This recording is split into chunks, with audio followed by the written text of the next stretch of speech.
All right, welcome back. We're going to talk about real estate syndication some more, and we're going to get into group investment, and this is the fourth part, part four of the real estate syndications.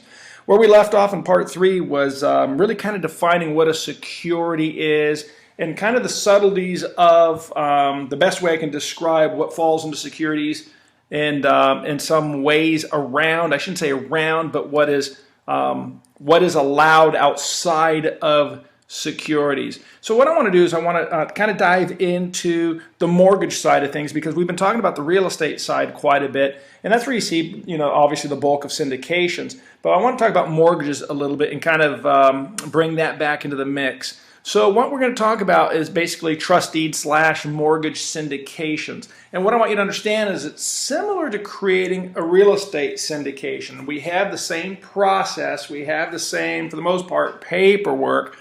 But obviously there's a difference between real estate buy and flip, or real estate buy and hold, or obviously lending as well. So where you start to see the differences is in the investment circular and your operating agreements. These things have to include verbiage that pertains to, instead of real estate, obviously, it has to pertain to trust deed investing, mortgage investing.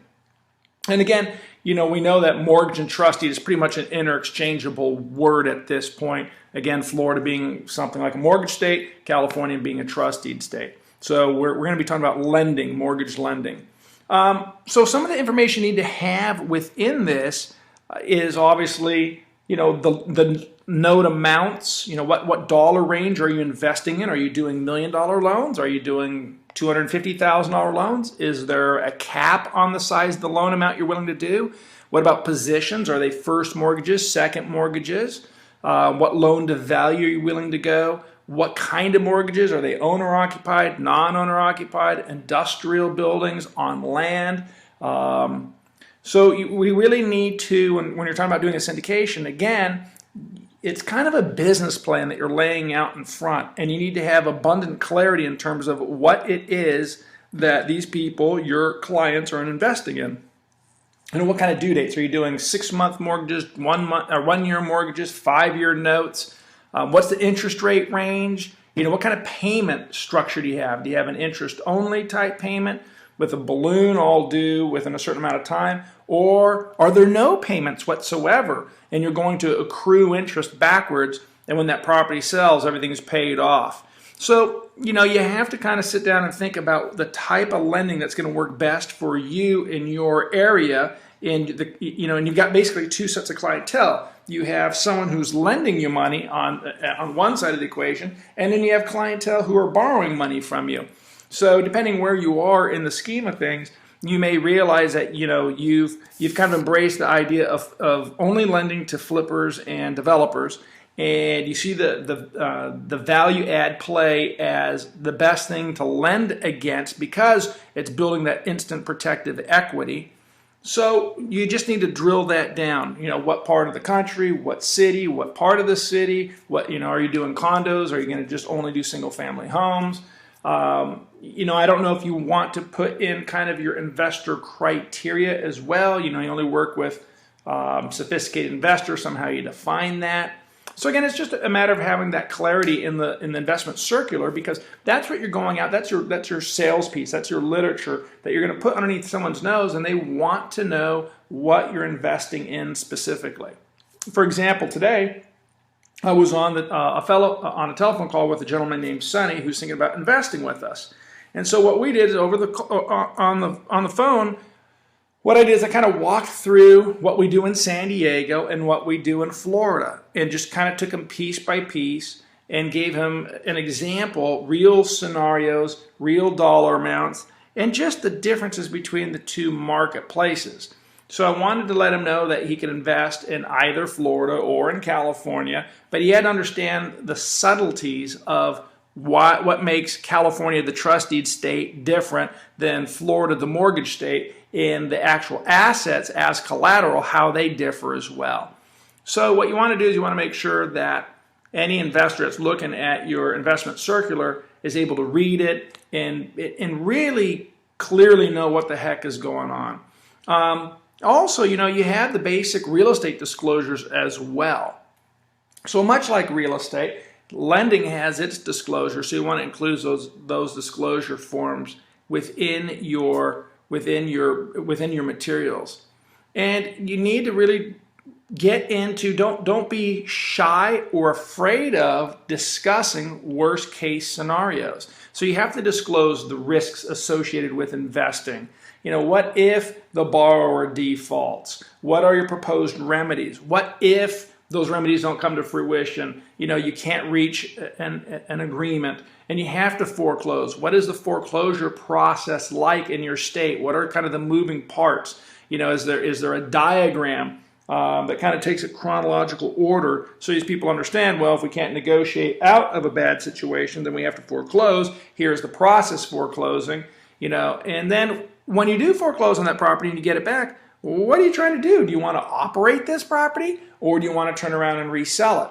And again, it may be on a case-by-case basis. But again, you need to have that clarity in there. So again, using Sonny as an example in my conversation today, he brought up, he says, well, have you ever had to foreclose on, or has someone ever foreclosed on you on one of your investment deals?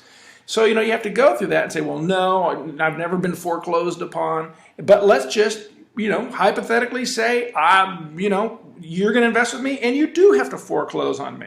So don't be afraid to position yourself in the foreclosure position. So when you're talking to people, you don't want to say, oh, foreclosure is never going to happen. It's an impossibility. It's not an impossibility. It is possible. So what I do is I just address it right up front. So when I'm speaking with Sonny today, I said, well, look, let's take a hypothetical scenario. Let's say I don't pay you. Okay, you've lent me the $300,000. I don't pay you. What is your remedy? What is your solution? And by now, you know what those solutions are. I'm an investor. I'm not a homeowner. So I'm not. You don't have to worry about kicking me out on the street. I'm not clueless. I'm not unaware of what I'm engaged in. So I'm solution oriented. I have a business. My business is fixing these homes and selling them, or building homes and selling them. So if I have a problem, the reason is maybe I've run out of money. Maybe I ran into a glitch in the project and I need more money. So we went through those scenarios. I said, well, here's a scenario. And I walked through 3 different scenarios. Well, you loan me more money so I can get back on my feet and we sell the property, you're made whole. But of course, you're going to charge me an extra fee for the inconvenience. Another scenario was, let's say you just decide to skip payments, give me 3-month reprieve from payments. We sell the property. And again, there's an extra fee I'm going to owe you. I'm going to owe you some penalties. And then the third scenario I went down is, let's say I'm a deadbeat. Let's just say I don't pay. I go crazy, and I lose all sense of business sensibilities, and you have to foreclose on the property. Well, there's that protective equity. That's why you have to have that protective equity. So don't be afraid to, again, dialogue it with people, but you do need to have these scenarios within your literature as well. You can't just dialogue it. You need to have it in ink for your investors. So really important that you kind of address this, not just in obviously mortgages and trustee investing, but also with your real estate investing. What if you can't sell the flip? What if the flip takes longer to sell? What if the job is postponed? What if you underestimated the job and you need more capital and you have to do a capital call? Which frankly you really don't want to do with investors, but nonetheless address those things. So in this particular case, go through, disclose to them the risks of investing. Also, what you have to look at is, how do we go out there and solicit people, which we talked about a little bit in the last training module. But this is something interesting that I recently learned about. I'm kind of going out on a limb here because I haven't actually done this. It's not something I'm experienced in. This is something that I'm researching right now. So I just thought I would throw this in there and share this with you. There's some public advertising exemptions, and I think this is really cool, and it's specifically geared to trusted mortgage investing. And this is I'm using California rules here. But what happens is lending, mortgages, trustees, as a rule of thumb, group investing in mortgages traditionally tends to be classified as securities. So here's the interesting twist. you're allowed to publicly advertise if you're looking for 10 or less investors for a mortgage, for a note. So it's kind of interesting. So the public advertising is permissible by someone that has a real estate license, and I believe they have to be a broker to form a group of 10 people. So you, me, and 8 other people, we want to invest, and we want to, create a little syndication for mortgage notes in the state of California. There's an advertising exemption, which I think is really interesting. So again, in big red letters here, I'm right. I'm not sure about this one. I think you have to be licensed. I'm pretty sure it has to be a real estate broker. But this is something that can be researched. So what it's called a claim of exemption from securities qualifications. That's what the Department of Real Estate identifies it as. So for those of you that are in California, and for those of you that are a broker or are doing deals in California and have a broker lined up, this is something worth exploring, because again, you could create individual small groups of 10 or less. So you're one, that means 9 other investors, to do what I would call mini syndications, right? We're not going to do a $10 million, more than likely, we're not going to do a $10 million syndication with 10 people. However, you could do a 10 or less for $1 million, for $500,000, and when you're done doing one, guess what? You could do another one. So you can have more than one of these. So I thought I'd just dive into it and kind of share with you what I've learned about it. And again, this is something that I have not done. So this is all intellectual dialogue and not real world dialogue. But advertising for a trust deed or mortgage investor, what you need to do is you need to retain a mortgage broker. And again, like I said, I'm not sure that you have to have a broker, but let's just be smart and get a broker. So you have to obtain a loan broker and have him place ads looking for your potential investor. So you're not placing the ads, he's placing the ads. But he can place it in Craigslist and things of that nature. You can pay for the ads. But basically what you're doing is you're getting a broker-assisted mortgage on a transaction. So we reach out to a broker. Here's what we're trying to do. And many of you have licenses, so if you have a license, well, hallelujah, you're a step ahead of it. So we're going to retain a broker, or use your own broker license and start placing ads. Now, as a broker, the broker has to file notice with the Department of Real Estate and disclose what he's intending or what she's intending to do. Then what you do is you open escrow or title to hold the investor's capital. Remember, what we don't want is we don't want investors writing us a check into our account. What we want to do is, and frankly, very few people, I shouldn't say very few people will do it, but many people won't do it. They want that neutral third party. Well, in this particular case, we would have an escrow. Because let's say we're doing a flip. Let's put this into kind of a perspective. Let's say you're doing a flip, and you want to do the deal yourself, and you're looking for extra money. Or maybe you have a property that's free and clear, and you're going to drum up money that way. So you've got the property tied up. You reach out to the broker places the ads, he files notice with the Department of Real Estate, and you open an escrow so that investors can send their capital into an escrow. Now that money sits idle in an escrow. It's really not at risk because it's not being deployed until obviously the terms of the note are met, the dollar, the capital amount, and that escrow closes. So investors' capital, what's nice is now you're advertising without Securities and Exchange Commission on your rear. That's to me, that's the exciting part. Facebook, Google, LinkedIn, Craigslist, local newspaper in your area. If you really want to go big, why not a little 30-second spot on TV? That might be a little aggressive, but it could make sense. And then what you're going to do when you have that escrow open is you're going to deliver your promissory note and your trust deed to escrow. So I've got a house I'm buying for $300,000, and I want a mortgage on it. So I draft up the note, I draft up the trust deed, I deliver that to escrow. In the meantime, money's coming into escrow. So they got the paperwork and capital is flowing in.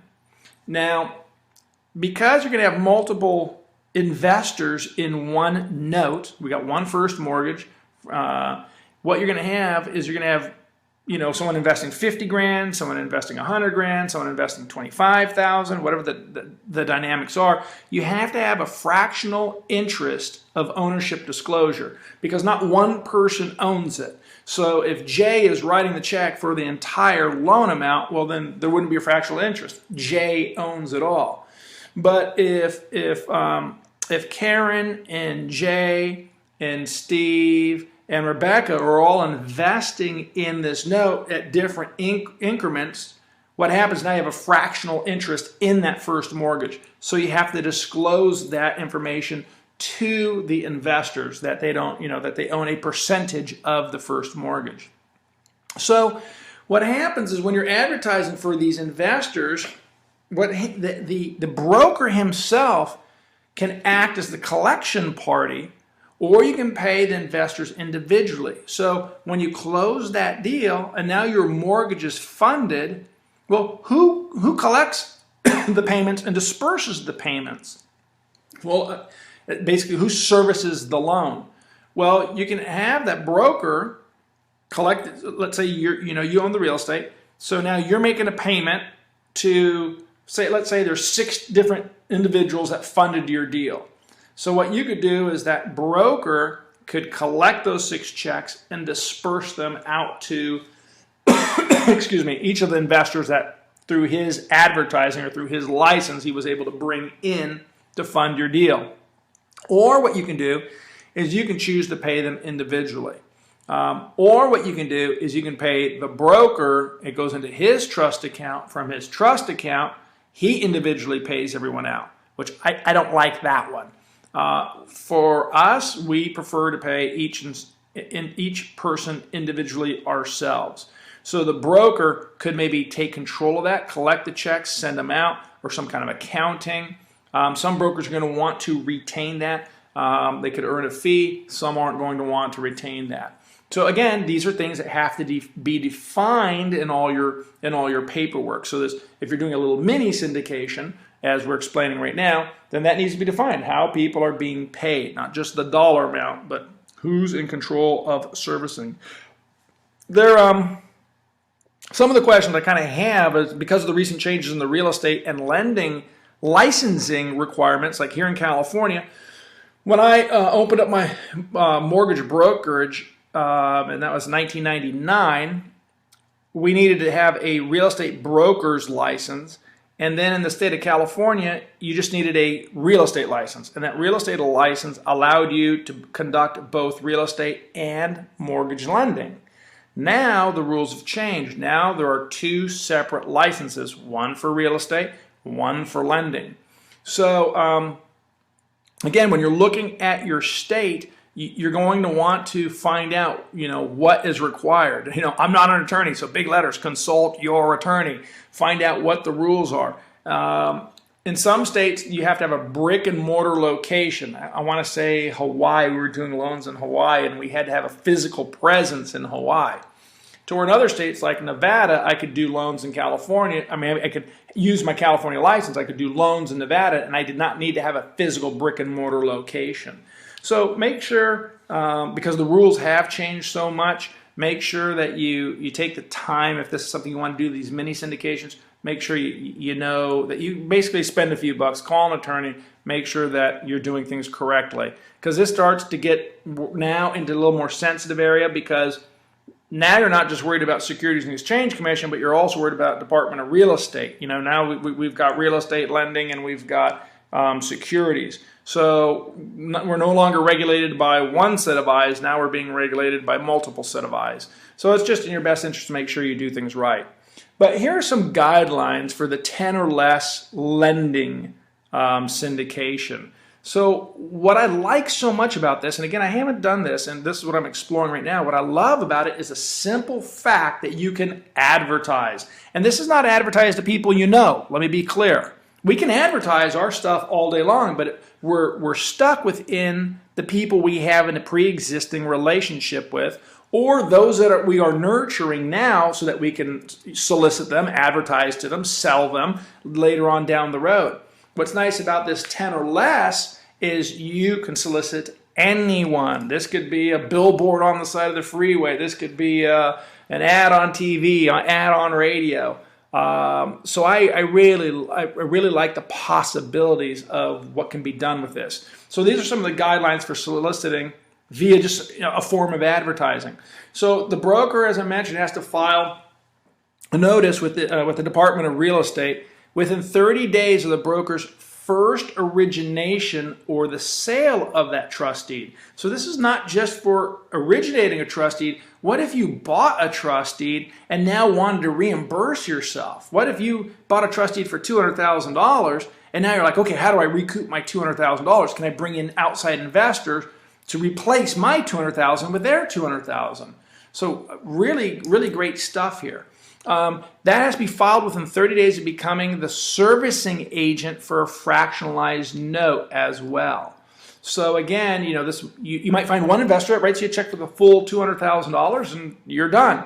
You may find that you've got 4 investors, 3 investors, 9 investors to buy that $200,000 note, in which case that becomes a fractionalized note. So again, these are some filing requirements. And the advertising that the broker does, they must include the name of the broker, his license number, and it has to comply with, California has what's called Regulation 10, Title 10, which basically is a bunch of advertising rules that brokers need to comply by.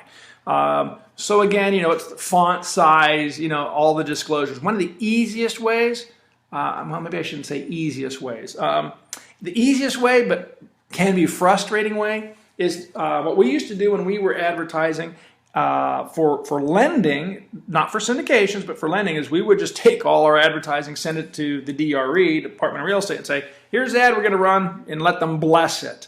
A little frustrating because, they're not the quickest people on the planet. A little frustrating because they make up some rules that just appear to be nonsense. But in terms of compliance, what's really nice is you've got a proof. You sent it to the DRE, they send it back with their email, you keep that email. If anyone ever comes and complains about it, or the DRE ever comes back and complains about your ad, which we've had happen to us, they complained about our ad, and we're like, oh, well, great, look, email them back their approval of our ad that now they're disapproving of, and then they go, oh, okay, never mind, it's all good. So, it might be smart to, go through the Reg Title 10, look at those rules. And again, this is what the broker has to worry about, but it's probably not bad for you to research it as well. And then what happens is, once you've got your ads placed and they're in compliance, is to send it to the DRE just for some kind of blessing from from them.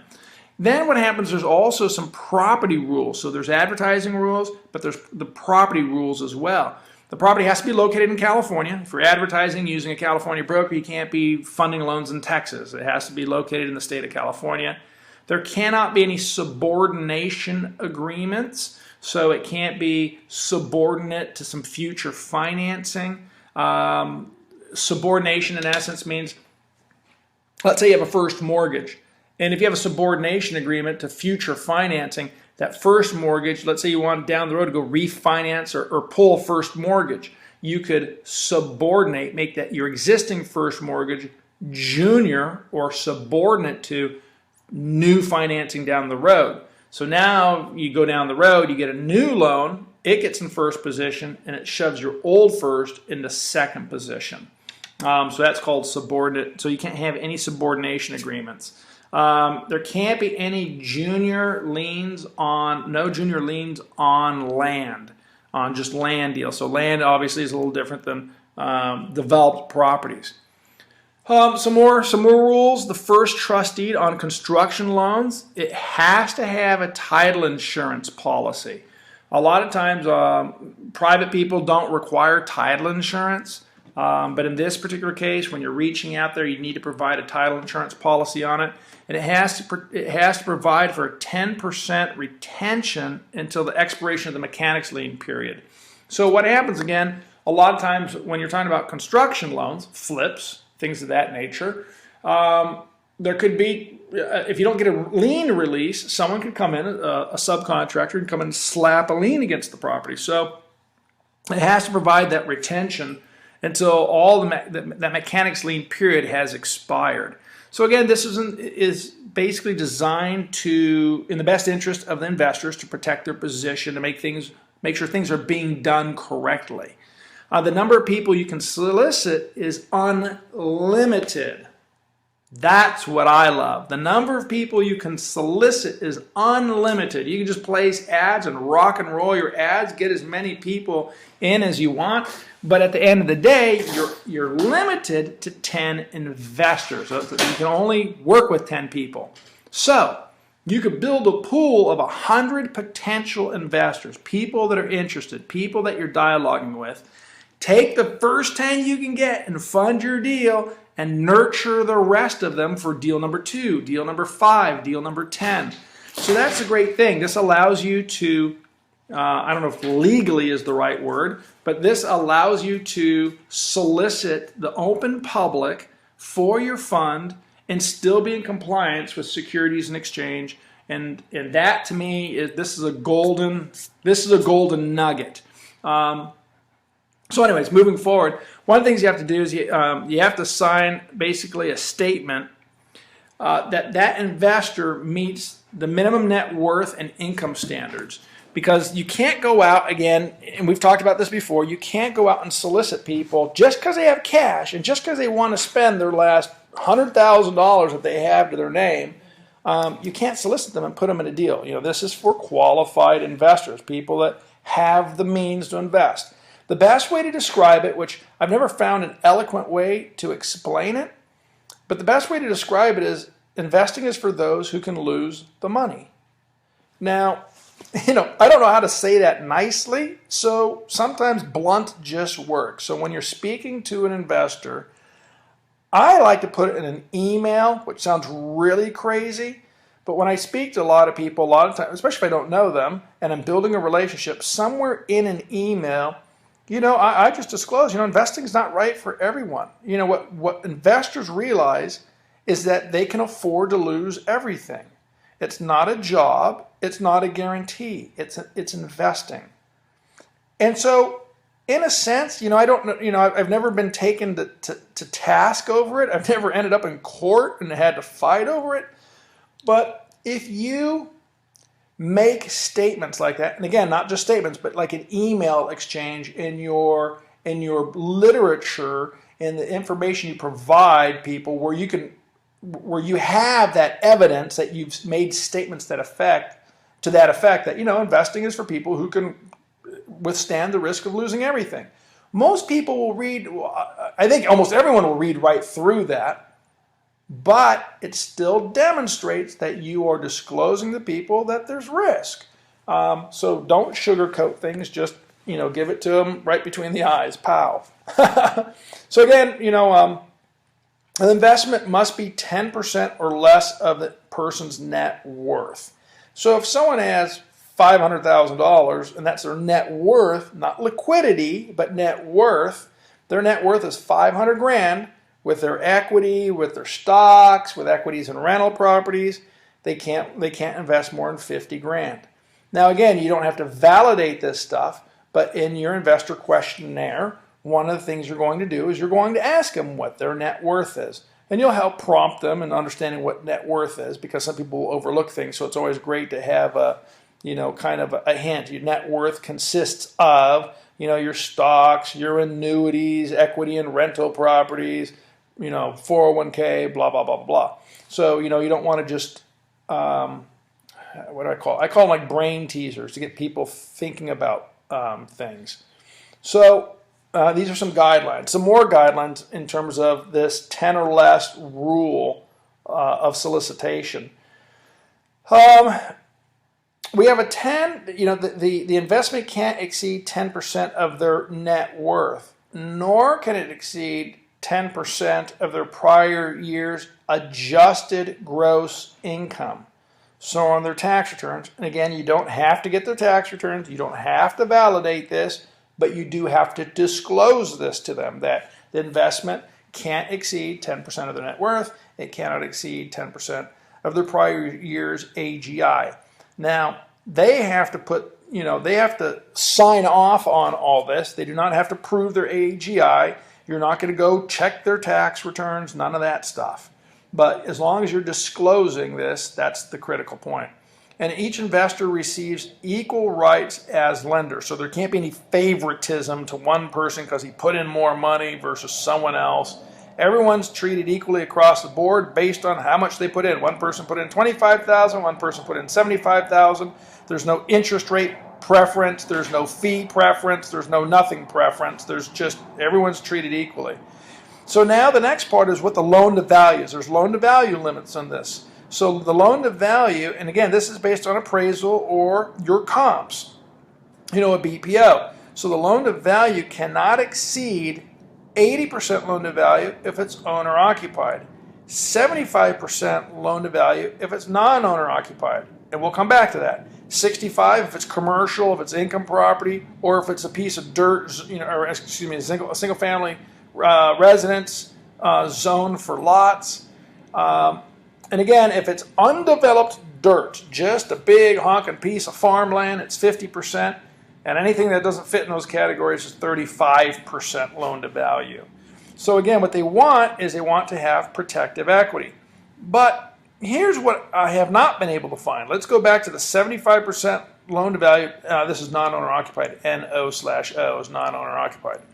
So let's say we're pooling our funds together and we are going to lend. We're doing a 10 or less, mini syndication. We've got advertising. We've got lead flow coming in. We're screening people. We're looking to fund, a $300,000 deal. And we can't exceed 75% loan to value. My question is that loan to value based on purchase price or is that of ARV? Well, let's assume it's of purchase price. Okay, so the question is, how do we straddle the rest? And and this is just me thinking out loud because I do not know the answer. This is something that has to be researched. But 75% loan to value. So if we initially can fund 75% loan to value as a first mortgage on a non-owner occupied flip property, and we're buying it for $300,000, but we know when it's done it's going to be worth $475,000. Can we get 75%, which would frankly be too much, but let's just go with 75% for right now. Could we get 75% of ARV if we escrowed that fund and put it in a fund control account? So initially when we purchase, we would be 75% of purchase price, start demo on the property, and have a schedule. Maybe there's 8 draws on your construction schedule, and the additional money lent based on ARV versus purchase price would be released based on that draw schedule. So initially we haven't exceeded 75% loan to value, but as that value increases in the property and as we can basically substantiate, as we can support that, as we can verify and validate that, well, then suddenly our value has gone up. So can we kind of do a 2-step process where 75% up front, so we're compliant, and then down the road, as we add value, they can have money set in escrow. As that work is done, as they verify the work is done, the additional funds are released. So, ultimately, the goal would be, if you're a flipper, the goal would be to have nothing in it, right? To have 100% of the purchase price and to have all your rehab covered as well. Now, that's from a flipper's perspective. From a lender's perspective, we would never go 75% ARV. I like 65% ARV unless it's absolutely crazy, no-brainer, ridiculously great deal. I'll give you an example. We just listed a property on Mandy Lane here in San Diego. We just finished technically the rehab's not finished. We still have landscape work done, but really 99% of it is done. The property was listed on Sunday. Today is Tuesday, and we've got multiple offers on it for full price. Our $450,000, we had $425 to $450 value range. Our numbers were based on a $425 sales price, and we have offers of $446, $446, $450, and $452,750. So, point being, as a lender, what we would do is in a deal like that where we know there's upside, we know it's a market, we know the market time is really short, like in this case, set 48 hours, well, we may go a little more aggressive on our loan to value. We may go on our ARV. We may go, instead of 65% of ARV, we may go 70% ARV. But point being, as a lender, we would go 65% ARV. We'd loan 75% of purchase because we would be compliant. And as that value is added to the property, and as we see that and we can validate that, then we will release additional money as progress is being made. So that the contractor, the developer, the flipper, we don't want to be ahead of him financially. We want to be behind him financially. They do the work, they add the value, we release the money. More work, more value, more money. What we don't want is the other way. More money, no work. So again, I'm kind of going off on a bit of a tangent, but the 75%, I don't know. I'm assuming it's 75% of purchase price. But my question would be, can we also do 75% of purchase price and do 65% of ARV? And I would argue the point that you could, as long as you can validate the fact that that value is being added to the property. So back to some more guidelines. No blind pool offerings. So what you can't do is you can't go out to these 10 people, put them in a fund and say, yeah, we're going to go buy real estate in San Diego. We're going to go fund the real estate in San Diego. I haven't a clue which properties. I don't know the loan amounts. I don't know the scope of work on the properties. But we're going to go in and we won't exceed 75% of the purchase price. You can't do that. They need to be real deals, real addresses, ready to go, which is fine. I mean, that's not a problem, because the beauty of this is you don't have to have a deal go through. What if you could tie up a deal just for the point of advertising? What if you could seek out better financing on a property you already own? Let's just say you're looking for a cheaper first mortgage. So you advertise it. You get all these investors in. You can dialogue them, let them know what you're doing, have that conversation, find out who's serious, who's not serious. And when you have a deal, then you can bring that deal to them. So you advertise 460 Willow Crest Way. But now what happened is you've got Los Coches as a deal. And so I reach out to you because you replied to the broker ad. We've had the dialogue. We've shown you numbers. That deal, Willow, whatever the heck name it, Willow Crest Way, that's not going through, but I have Los Coches.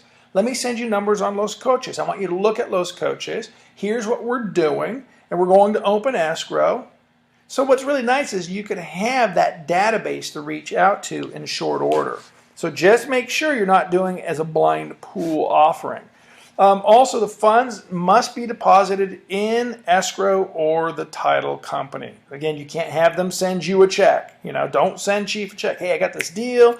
It's $300,000. Just send Chief Denny a check. Can't do it. Send Chicago Title a check.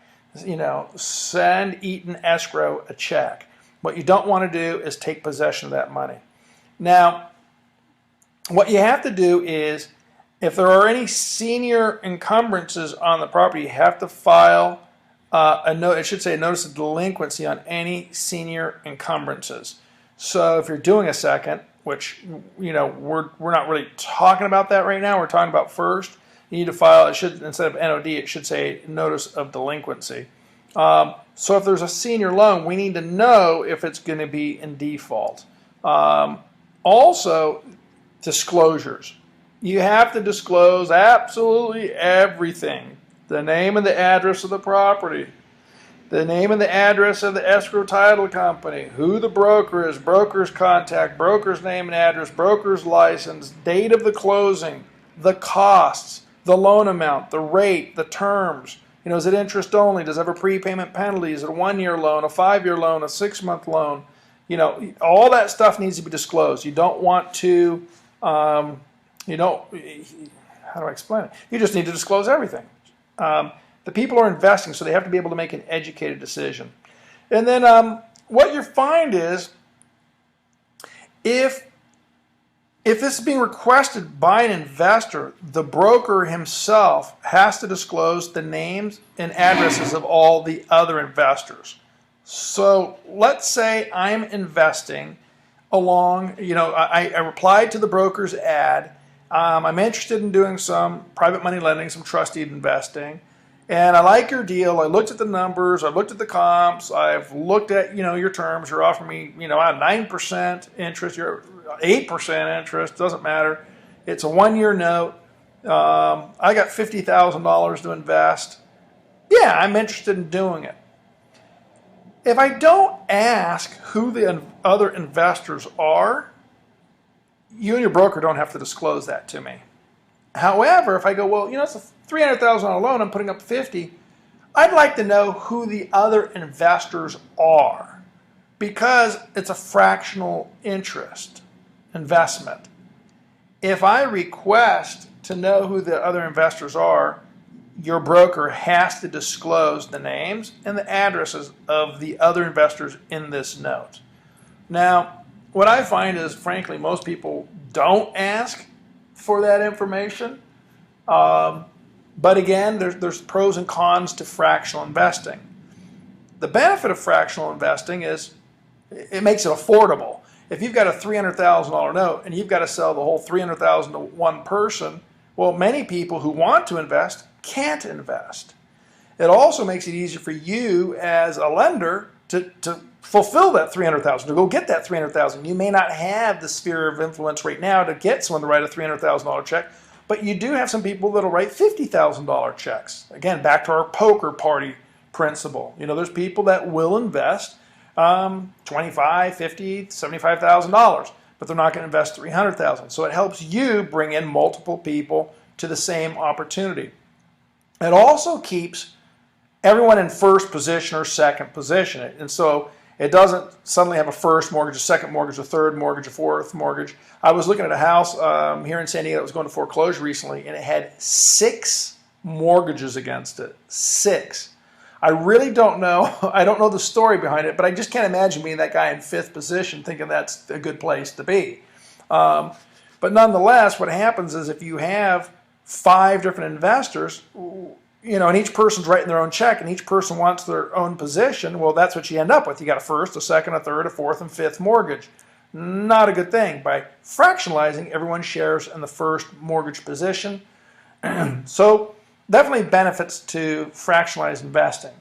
The downside to fractionalized investing is if I wrote my $50,000 check to you and I don't know the other investors and you go sideways on me, you don't pay me, the property goes into foreclosure, you go dark on me, meaning you're not returning my calls, you're not returning my emails, I can't figure out what the heck is going on.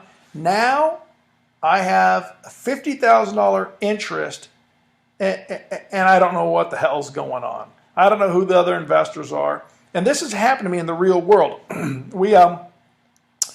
We foreclosed on the only property I've ever taken where I've had to foreclose all the way to the end is one property in Hawaii, which I think I've shared with you before in different calls. We've had to foreclose on different properties, but we've always solved things, before the foreclosure. In this particular case, we had to take it all the way down to the 11th hour. In two situations, there were large loans. One's $6.8 million, the other one's, I should know off the top of my head, $3.8 million. We didn't know who the other investors were. So I don't own the full $3.8 million. So what we did, like for example, on the $6.8 million, my wife and I owned $1 million of that particular mortgage. But we didn't know who owned the other $5.8 million of that note. So when it came time to foreclose, it sure made things nerve-wracking when you didn't have the names and numbers of other investors. Well, obviously there's a way to accomplish that. There's a way to figure all that out. Point being, it's a real pain in the ass, especially when things are not going as planned. So what you want to do, again, this is, the sword swings two ways here. If you are the borrower and looking for money, you really don't want to disclose to other people who your other borrowers are. You don't want them to chit-chat. You don't want someone to go when, I don't know. Getting investors is not easy. So we really, we kind of cherish the investors we have, and we really don't want to share their names and numbers with the rest of the world. I mean, that's our hard work there. Those are our relationships that we've spent time to nurture. So you really kind of keep those cards close to your chest. Now, on the flip side, if you're an investor or you're you're the lender on the deal, well then you do want to have open and complete disclosure for all your investors, because you want all your investors to know if something goes wrong, what the heck is going on, and who to communicate, and who the team is, and everyone will be in the same situation. They can put their collective heads together to figure out what the resolution is. So it really depends on what side of the fence you're on this one. But it's really important to understand that, again, you don't have to provide this disclosure unless you're asked for it. So, I think that pretty much covers syndications. This one I'm not 100% sure about all the facts on this 10 or less rule for investing in the state of California. You'll definitely have to find out. This is the term, again, it's a claim of exemption from securities qualifications. You can find it from the Department of Real Estate. Again, my big disclosure, I'm not sure about this one, but it really is very, very, very appealing. And again, if you don't live in California, I think it's really important that you try to find something along these lines. Is there an exemption in your state? Because let me tell you, let me go back to my favorite part here, right here. The number of people you can solicit is unlimited, but you're limited to 10 investors. This is the key point. If you can openly advertise to the general public without getting in trouble, because you're totally compliant with both the DRE and this is an exemption from securities, then let me tell you that this is the place to generate leads. Now, I don't know if I'm crossing boundaries, but in my mind, here's kind of the play. And again, this is this is something before you go do. You probably want to run it by your attorney to make sure that I'm not giving you bum advice on this one. But how I envision it is, once I understand kind of the inner workings of this, is to place my ads out there via a broker, place my ads, because I can place unlimited ads to unlimited people. So I'll pick some key things. Clearly define it not as an investment, but as borrowing money. Here are the terms. We've got a property. Here is the interest rate. Here is the mortgage. Here are the payments. This is the protected equity. This is the value. So complete disclosure up there, nice, simple, right out of the chute. Advertise that out everywhere you can. Let the phones ring. Let the emails ring. Reply to those people. Send them your information on what you do. Okay, we got, this is property specific, right? So we have our property, 460 Willowcrest Way, but we're also going to say, well, let me give you a little background on who I am and what my company does. Boom, send out your personal brochure, your company brochure, your overview. Let me tell you a little bit about the type of deals we do. So send out your San Diego market overview, your Florida Keys market overview. Let me send you some additional information on trust deed investing. Even though you may be a sophisticated trust deed investor, let me just send you a little more information. So now you've documented that you've sent this stuff out. You're building that relationship. You're building credibility with these people. And what you may be able to do is, this deal may not be right for many of the investors. However, now what you've done is you're building that relationship with them for another deal down the road. And it may not be mortgages. It may be a real estate transaction. It may be to fund a real estate transaction. It may be to invest in trust deeds that you're going to turn around and deploy out. So what I really like about it is my ability to place ads out there using a property to capture leads, whether they invest in this property or not, and to build the relationship I need with them, like we traditionally would with a normal syndication. If 10 people jump on board immediately and they want to invest in your deal, awesome. But if the other 32 people that replied don't, awesome.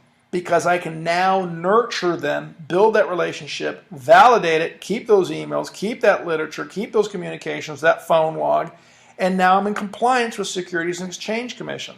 So I see it as an absolute windfall. I see it as if you got a deal right now and you need funding right now, bam, hammer it out. Don't need to have a relationship. If he's willing to stroke a check tomorrow at noon, knock it out. Have him write that $250,000 check. Boom, you're off and running to the races. Most people won't. So what's nice, it gives you the ability to hit both markets. Those people, the rare few that are going to say, love it, here's a check, great, I don't have to worry about Securities and Exchange, I'm totally compliant because I did things right. And the other people I can nurture and once again be compliant with Securities and Exchange because I've built that relationship. So so dig into this, do a little more research on it. I'm sharing with you just what I know, what little I know, and again, it's not something I've done. So traditionally, I don't teach you anything that I haven't personally done. So I'm kind of going out on a limb a bit and just sharing something that I'm excited about with you.